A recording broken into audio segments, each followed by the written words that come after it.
in terms of their demand-responsive transport system. Dan, over to you. Thank you.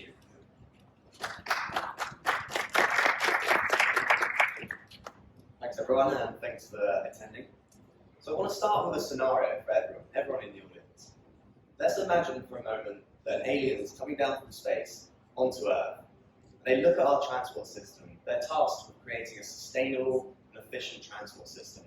I want to see, by a show of hands, who here thinks that the optimal report from our alien friend would end up being that everyone individually should lug around a ton of metal emitting huge amounts of CO2 around with them everywhere they go?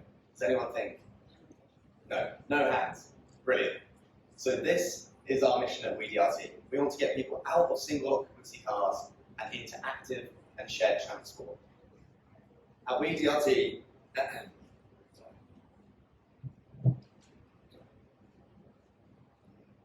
so what is WeDRT? WeDRT is a solution for demand-responsive transport. It's really cool. Users can book in via an app. There's no fixed route and there's no fixed timetable. The bus comes to you. Our technology reacts to different users' demands, and it pulls together trips in real time. So how do we do this differently? You can see here on the left, this is a single operator static system. The peak at the top is the dangerous part. This is where we cannot fulfill the demand with the supply that we have, static supply. You have unfulfilled requests at the top, and we can't make every trip possible. So over here on the left, on the right, this is what we do. This is WeDRT. Our flexible supply model makes every single trip possible. But here, especially at the top, it's really, really important to remember that this is not a silver bullet for modal shift. DRT alone won't get us out of single occupancy cars and into active and shared transport. This is an overview of what we need for modal shift. So we're operating here at the bottom.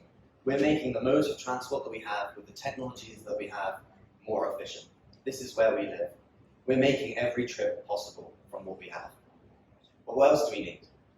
We need cities and towns to plan the places that we live, not around cars, but around people, around active and shared transport. So after we've kind of figured out making every trip possible, what else do we need? We need behavior change.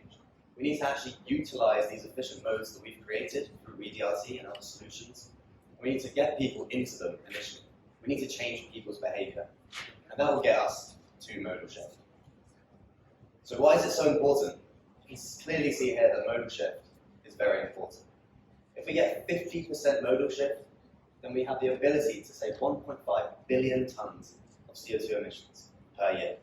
That's 10% of total global emissions. Thank you.